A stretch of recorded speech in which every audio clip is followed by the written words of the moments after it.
So what we're going to do is we're going to undo the little bolt in the side of our collar here. We're just going to loosen that off. Righty tighty, lefty loosey, as always. There's no tricks here. We're just going to back it off until that collar becomes loose. And you can see now that collar is completely loose. It's just spinning around freely. Now, you want to grab the back of the base and literally just pull directly out on the shaft. You can see that is how you remove the QR1. Set that guy aside. We're going to take off this collar as well. We're going to make sure we're using the replacement collar. Take that guy off. Loosen the little bolts on this guy so it slides on nice and easily. Slide it on like so. Might actually need to back those off just a touch more. That was a little bit more tension there than I'd wanted. Now, one of the things I actually call out in the instructions is you want to line up the separation between the two halves with the separation in the shaft as well. So we're going to set that flat and then just line that up. You can also see I do have a bit of a mismatch here. It's a little bit more open on one side than the other. So we want to even that up as well. So I'm just going to spin it around this way like so. And I'm just going to, actually I'll go this way and I'm going to loosen this side off as well, just so we're starting with a nice even surface. I'm being pedantic here because I want you guys to get this right the first time. I don't want you to be having problems and breaking things. So I'm going to be more pedantic than I probably otherwise would be, but we want to get this right. So that's about right there. And then we should be able to just remove the little USB-C cap, the little plastic cap over the connection that exposes the USB-C connection.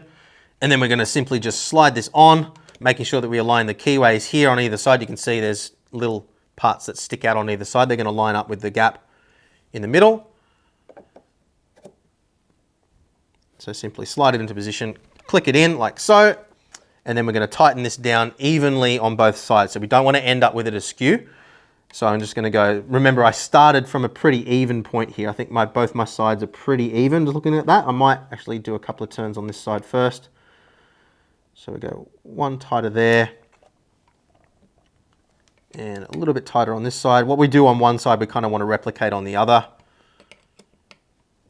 And you can see what I mean here. Like I'm just kind of taking shots in the dark. I don't know how much torque I'm actually putting on, and I don't have a good sense of how much is too much and how much is too little. So I might actually get out that torque wrench now and let's see if I got it right. So I'll spin it around this way so you guys can see. So what we're looking at is a little gauge on the side here, and I'm going to pull it.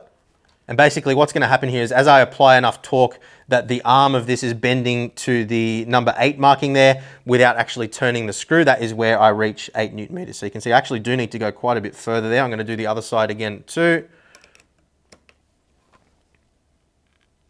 A little bit tighter. So you can see by guessing, I was actually way off where it probably needed to be. That there is about, yeah, that's about 8 Newtons on that side. And then this side,